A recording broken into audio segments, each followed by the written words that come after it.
All right, so today we're talking about a group that didn't just change music. No, they completely kicked down the door of American culture, forcing a conversation this country was absolutely not ready to have.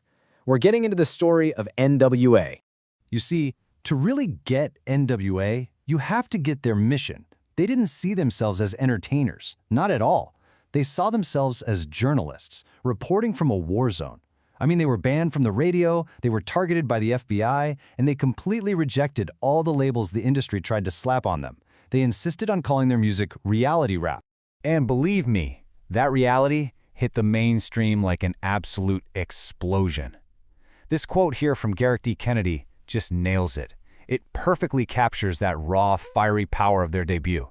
They weren't just knocking on the door, you know? They were taking the whole thing off its hinges. Okay, so how did we get to that firestorm? Well, to understand it, we got to go back to the very beginning. Back to the streets that really forged their sound and their anger. Let's head to Compton, California in 1987. And this was the crew. Right at the center of it all, you had Eazy-E. He was the founder, the guy with a vision behind Ruthless Records. And man, did he assemble a dream team. You had Dr. Dre, the sonic architect, just building these incredible beats. Then there's Ice Cube, the group's brilliant, fierce lyricist. You also had DJ Yella and Arabian Prince on production, and a little later, the powerhouse that is MC Ren joined up. Every single one of them was an absolutely crucial piece of the puzzle. And you know, it's pretty wild when you think about just how grounded their beginnings were. I mean, before they became this global phenomenon, they were just a local act. They were playing gigs at places like a skating rink in Compton. It's just such a huge contrast to the massive national controversy they were literally about to set off. Now, this term reality rap was super important to them. They were adamant about it. Because, the media immediately slapped the label gangster rap on them. But that's not how they saw it. Not at all. They saw themselves as journalists, plain and simple. They were just documenting what they saw every single day, the life of black youth in a city that felt like it was under siege, from police brutality, from institutional racism. The point wasn't to glorify it, it was to report it.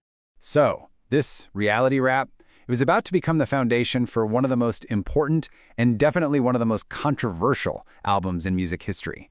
Okay, so when Straight Outta Compton dropped in the summer of '88, it wasn't just an album. It was a cultural earthquake. The first few tracks alone, Straight Outta Compton, Gangsta Gangsta, they were an explosive statement right out of the gate. But there was one song, track number 2, that really drew a line in the sand. And that song was, of course, Fuck the Police. And let's be clear, this was way more than just a song. This was a full-throated, defiant protest anthem. In less than 6 minutes, they basically put the entire LAPD on trial. It gave this powerful, raw voice to a whole generation that felt harassed and frankly hunted by law enforcement. And the power of that song, it just never faded. That central message, that raw cry against police brutality, it resonated way, way beyond Compton. The title itself became a global slogan for resistance. You'd see it spray-painted on walls everywhere, from LA all the way to Cairo, like you can see in this photo from 2011. It was huge. So, as you can imagine, the backlash was swift and it was severe. We're talking about the FBI, the actual FBI, sending a warning letter to their record label. That just didn't happen. It was completely unprecedented. But here's the thing.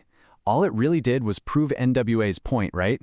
It just added fuel to their fire and gave them this massive boost in publicity and street cred. It kind of backfired.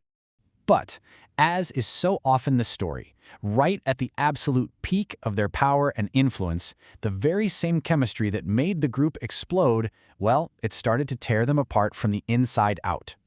The first major crack showed up in 1990. Ice Cube, the guy writing most of the lyrics, just walked away. And the reason? It all came down to money. He had written a huge chunk of their biggest hits. We're talking nearly half of Straight Outta Compton. But he felt like he wasn't getting paid what he was owed. And that business issue, it didn't stay behind closed doors. Oh no. It exploded into one of the most vicious public feuds in the history of hip-hop. The rest of N.W.A. went right at Cube on their next record, calling him Benedict Arnold, a traitor. But Cube's response, his track No Vaseline, wow, it's still considered one of the most ruthless, most surgical diss tracks ever made. He just dismantled his old group and their manager, Jerry Heller. So as you can see, things fell apart really, really fast after that. After Cube left, the group managed to put out one more album. But then, by the end of '91, Dr. Dre, the producer, the sonic mastermind behind their whole sound, he was gone too. And the final, tragic end of the N.W.A. chapter came in 1995 with the death of its founder, Eazy-E. You know, N.W.A.'s time in the spotlight was actually pretty brief when you think about it, only about 5 years. But their legacy? It's immeasurable. The echoes from that sonic Molotov cocktail they threw are still shaking things up today. Just think about this for a second. Despite being basically blacklisted from mainstream radio, from major record stores, N.W.A. still sold over 10 million records. In the US alone. That was pure word of mouth. It was a grassroots movement that proved just how powerful their message was and how deeply they connected with an audience that the mainstream music industry had been completely ignoring. And musically, their DNA just spread everywhere. It's like a family tree. After Dre left, he went on to pioneer the whole G-funk sound, that smoother, synth-heavy style that would absolutely define West Coast hip-hop for the entire 90s.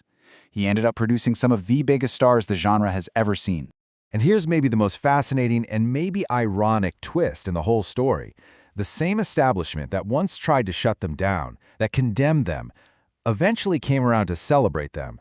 I'm talking a Rock and Roll Hall of Fame induction, a Grammy Lifetime Achievement Award. Their entire story turned into a huge blockbuster Hollywood movie. It's an incredible turnaround. But when you really boil it all down, N.W.A.'s legacy isn't really about the record sales or the awards, it's about a political awakening. Their completely unflinching look at institutional racism and police brutality, it played this huge role in raising the consciousness of young people all over the country. They turned people who were just listening to music into people who were thinking about the world around them. And all of this kind of brings us to a final thought. Here we are, decades later, in a world that is still grappling with the exact same issues they were rapping about. So the question is, does that sound of reality rap, that raw, unapologetic, in-your-face truth-telling, does it still define the sound of protest today? That's definitely something to think about.